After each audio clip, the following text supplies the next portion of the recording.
Hello and welcome to all our viewers in Nigeria and around the world to News Cycle on Global TV. We're live in nation's capital, Abuja. I am Edikan Michael. President Bola Tinubu has directed relevant ministries, departments and agencies of the federal government to ensure that the outcomes of research in science and technology are used to enrich policies that impact the real sector.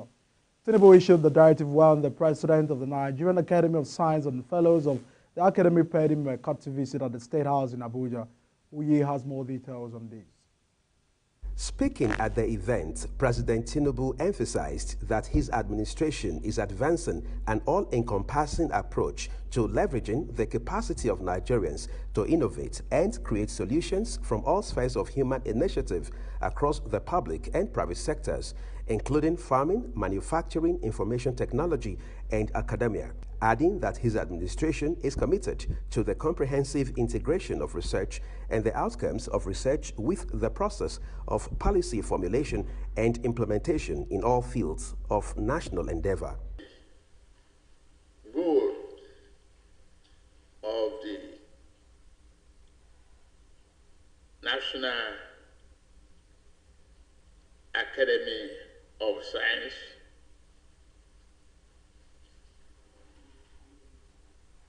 and funding for science and development.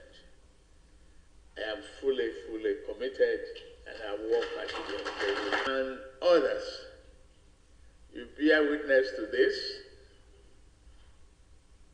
We have to work hard and plan well. During his investiture as the grand patron of science by the Academy, the president said the pace of change around the world, reflected in some national and global challenges, requires more reliance on research for solutions and actionable data, especially in health and education. He therefore called on all relevant ministries to brace up and ensure that science research guides process development in relevant areas of advantage. I believe without great research and development, no nation can develop to achieve its desire. Pay attention to science and development is a commitment that I will continue to support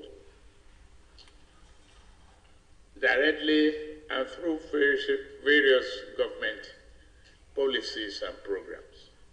In her remarks, the president of the Nigerian Academy of Science, Professor Ekanem Braid, said a national research fund should be established as the country moves towards a knowledge-driven economy. Listing some of the interventions and achievements of the Academy in improving the lives of Nigerians, Professor Braid further advised that the nation's 265 universities, 84 polytechnics, and 205 colleges of education be upscaled in science research infrastructure and funding. Do this by strengthening the nation's ability to deliver the fruits of science to society by the acquisition, growth, and dissemination of sound scientific knowledge and the facilitation of its use in solving many national problems. Specifically, our mandate is to assist government in addressing major national problems that can be solved by the application of science, technology, and innovation. We provide advice on specific problems of a scientific or technological nature. The president acknowledged the historic feat of Professor Ekanem Braid in emerging as the first female president of the Nigerian Academy of Science since its establishment in 1997. Uyi Agmofwegbe, reporting for Global Television. President Bola Tinubu has indefinitely suspended the Managing Director and Chief Executive Officer of the Rural Electrification Agency, Ahmed Salijo, alongside 3 executive directors of the agency. This follows new findings unearthed during the comprehensive investigation into the financial activities of the Rural Electrification Agency. The State House revealed in a statement signed by the President's Special Advisor on Media Publicity, Ajuyi Ngale. Aside from Salilo, the ex-president also suspended Executive Director of Corporate Services Olaniyi Netuvo, Executive Director Technical Services Baka Sayo, and Executive Director of Rural Sadutu Balgore. Now, the federal government has inaugurated a committee for the implementation of the Ransaya report, which majorly recommends the major of the government, ministries, departments, and agencies to cut the cost of governance. The inauguration of the implementation committee followed the announcement by the President Bola Tinubu-led federal government on February 28, 2024. That part of the recommendations in the 12-year-old Ransaya report would be implemented. The 800-page report recommended that 263 of the statutory agencies be slashed to 161 and 38 agencies be scrapped, 52 be merged, and 14 be reverted to department in various ministries, among others. Senators have celebrated with their female legislators to commemorate International Women's Day. President of the Senate, Godswill Akpabio, suspended the plenary to celebrate women senators by cutting cake with the female senators to mark the International Women's Day. Reacting, Senator Mohammed Mangudo Borno State called for women inclusivity in governance. Kikalo Mokere has more details. If we allow it to the normal course of events, it is very difficult for women to achieve par with men in decision-making process. So as legislators, as we celebrate the International Women's Day, we should have it at the back of our mind that women are grossly underrepresented in decision-making process, and it's a clarion call on us to take deliberate steps with a view to bringing about inclusivity in governance, particularly with regard to gender representation of women in governance. Also, Senator Idiat Oloronti Adebule from Lagos State described women as pillars for national development and urged institutions of governance to increase support for women in the country. However, I want to encourage women not to rest on their hands. Some have been out, they've contested, they've lost the election. And as such, they've withdrawn. This is not the time to withdraw. It is time to continue to push. And as long as we continue to push, by the grace of God, they will see the potential in you and give you the support that you need. Plenary was finally adjourned to next week after considering bills and motion on the floor. Kike Lomo Okeri, Global Television News. Women have been urged to take initiative and carve a path of empowerment that strengthens multidimensional inclusion in a bid to close the gender gap. This was the focus of an event put together by women from a wide range of backgrounds to commemorate the 2024 International Women's Day. Sharon Ajayo was there for Global Television tells us more. The event, hosted by Dr. Charity Akumbo to celebrate the creativity, resourcefulness, and accomplishment of women, built a narrative around the urgent need to evolve initiatives that align with this theme of the 2024 International Women's Day, which is Inspire Inclusion. Dr. Charity commended women for their resilience and the impact they make in all various fields of endeavor, urging them to stay focused while making a difference globally. We're also trying to encourage women to get involved in whatever is going on in the society, in the workplace, and in their private lives and in their homes. That's why you've seen that we brought together a lot of personalities from different fields, in business, in health, in policies that concern women, and professionalism, ethics at work, because we want women to get the information, all the information they need that will make them a better woman. So to also fight against stereotype and gender inequality. On her part, Margari Kuba Okadigbo acknowledged the criteria role women play in society, particularly in addressing gender inequality. Senator Okadigbo also enlightened the women on their role in educating their male children on the right attitude to have in the face of gender inequality. I think we as women, we have a major role to play, even in the case of gender inequality, because as mothers, we are the hands that rock the cradle, and we are the ones who let our male children know that they must carry their sisters on equal terms. So I think mothers need to start doing that. And then most of this stuff, we would have started talking about it.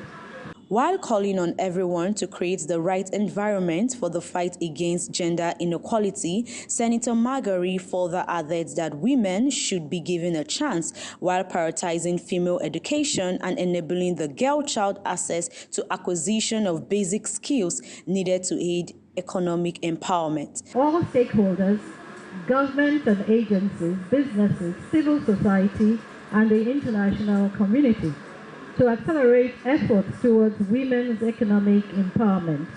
We must create an enabling environment that promotes gender equality and provides women with equal opportunities to thrive and succeed. Citing policy-related factors that affect women, Dr. Chinelo Irele made a case for deliberate implementation.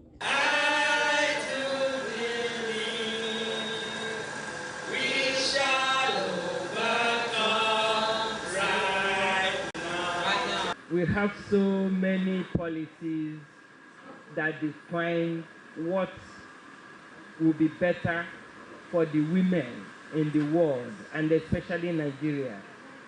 We don't lack policies. What we need is to implement these policies, so have them enforced. The overarching theme for the 2024 International Women's Day is Invest in Women, Accelerate Progress. Sharon Ajay reporting for Global TV. Youth from south of Nigeria under the umbrella of Brain Builders Youth Development Initiative at call for youth participation in Nigeria's democracy and governance for the betterment of the country's economy and political system. The youth body made the call during its enlarged regional town hall meeting in Uyo, Akwa Ibom State. Deacon Michael has the report. The event, championed by the organization through its Youth Gov Tracker project, discussed engaging youth in democracy, a caution for good governance, and recorded participation from Akwa Ibom, Bayelsa, Delta, Cross River, and Rivers to raise youth agency as active citizens, bridge government-youth divide, and drive public accountability. The convener and the Akwa Ibom State vocal person for Youth Gov Tracker, Menyane Kang, lauded the effort of BBYDI, stressed the importance of active citizenships and shared interest in regional and national development. It is building a brighter future for the youth, democracy and governance in the South-South region and Nigeria in extension. So, the essence of our being here today is a consultative one. Nobody will do all the talking.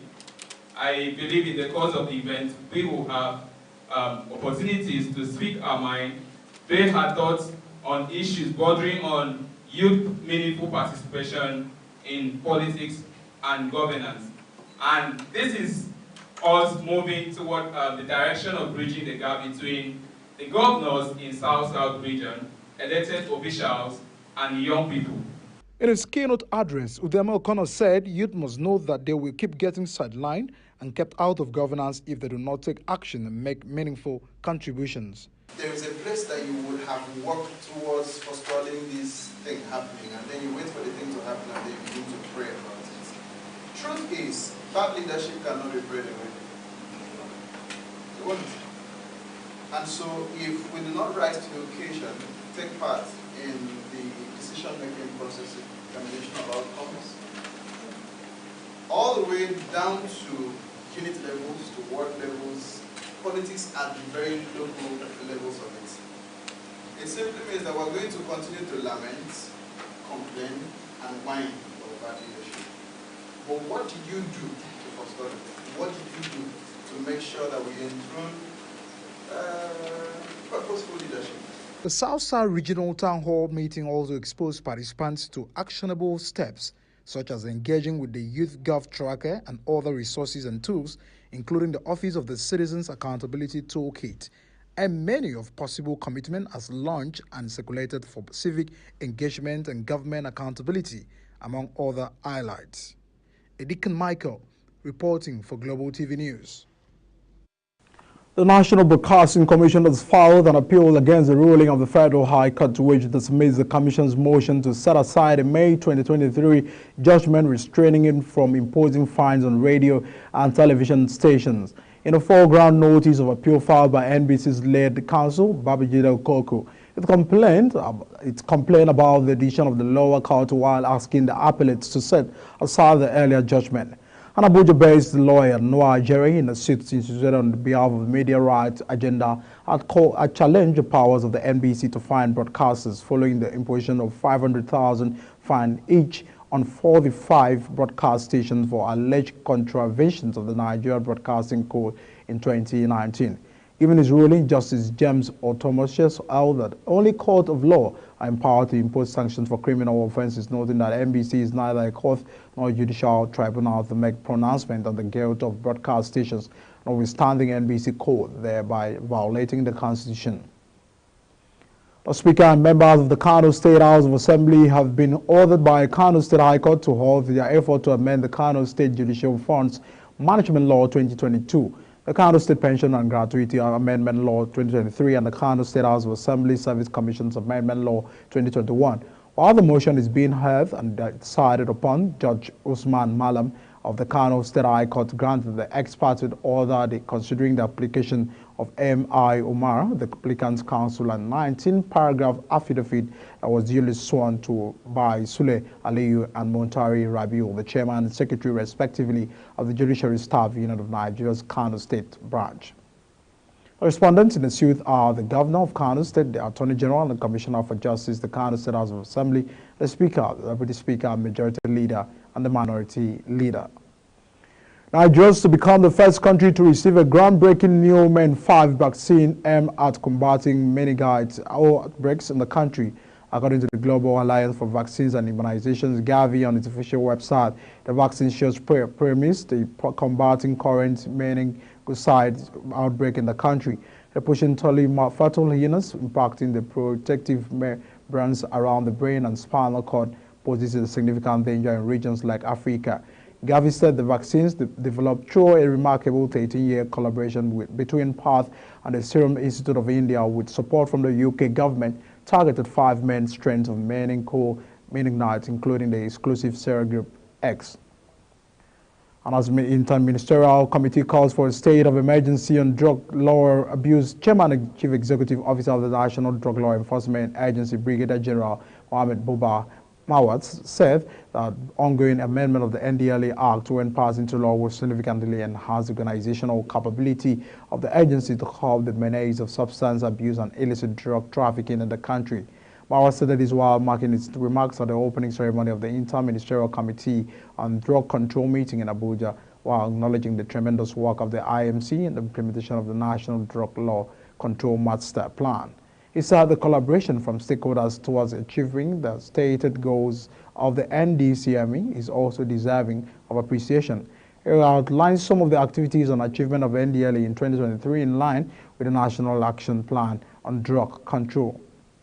Another positive development is the amendment of the NDLEA Act.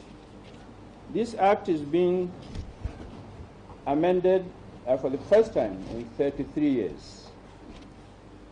It has gone very well. So far, the House of Reps has cleared it, and we had a small setback in the Senate in terms of a delay. I think it has been referred back to one of the committees, but we will soon sit with them, iron out what needs to be ironed out and represented. So we are confident that it will also be passed by the Senate, and before long it will be presented to Mr. President for his assent. That amendment of the acts will give the NDLEA more bite in our operations. So Nigeria will join other countries in the world in taking stock of the implementation at the national, regional, and international levels of commitments as reflected in the Ministerial Declaration of 2019 to address the global drug problems. Now, the achievements of all of you over these past years in enhancing drug law enforcement in improving and increasing accessibility to treatment, in rolling out prevention to hopefully the young generation in great numbers, and now most recently starting to look into issues of harm reduction and of issues of alternative development. I think these are all really milestones that you... Let's get to first. Soon the U.S. military will construct a port in Gaza to get more humanitarian aid into the territory by sea. President Joe Biden has announced the temporary port will increase the amount of humanitarian assistance to Palestinians by hundreds of additional truckloads per day. Officials say, however, Biden said the initiative will not include U.S. troops on the ground in Gaza. The United Nations warns that a quarter of the population is on the brink of famine. The president made the official announcement during the State of the Union address. And Israel's government has advanced plans for more than 3,400 new homes in settlement in the occupied West Bank. About 70% of the homes will be built in Ma'ale Adumim, east of Jerusalem, with the rest in nearby Kedar and Efrat, south of Bethlehem. A minister said that the construction is a response to a deadly Palestinian attack near Ma'ale Adumim 2 weeks ago. The Palestinian Authority condemned the plans, which are reportedly the first to be approved since June. Israel has built about 160 settlement housing, some about 700,000 Jews, since it occupied the West Bank and East Jerusalem land and the Palestinians want as part of the future state in the 1967 Middle East War. President Joe Biden has delivered a fiery State of the Union address, taking repeated swipes at Donald Trump and covering the broad themes of his re-election campaign. Biden used a term by predecessor to refer to Trump 13 times in a speech that lasted more than an hour. He accused his likely elections opponent of bowing down to Russia and criticized him over the Capitol riot. Biden also covered immigration, abortion, the economy, and Gaza. The atmosphere in the House chamber was raucous at the time, with loud cheering from Democrats and heckling from some Republicans.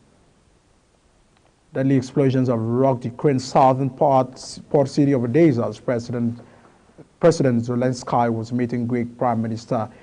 5 people were killed and said that the pair heard the sounds of sirens and explosion, while Russia said it targeted the maritime drone facility in the commercial port area of the city during an attack. The president accused Russia of not carrying all the targets, saying Moscow had earlier gone crazy or they don't control what their terrorist army is doing. During a joint news conference, the Greek Prime Minister said that they heard that the sound of sirens and explosion that took place near and did not have time to get into a shelter. And a quick look at business. The federal government has declared that it will withdraw the operating license of power distribution company that will internationally not supply electricity to consumers across the country, leading to widespread blackout in Nigeria. It said that despite effort by the Federal Ministry of Power and electricity generating companies, some Tiscos were not distributing the power supply to them by the Transmission Company of Nigeria, which has resulted in optimal supply since this year. And that is the size of the news cycle. We came to you live from Nigeria's capital, Abuja. I am Medican Michael. See you again.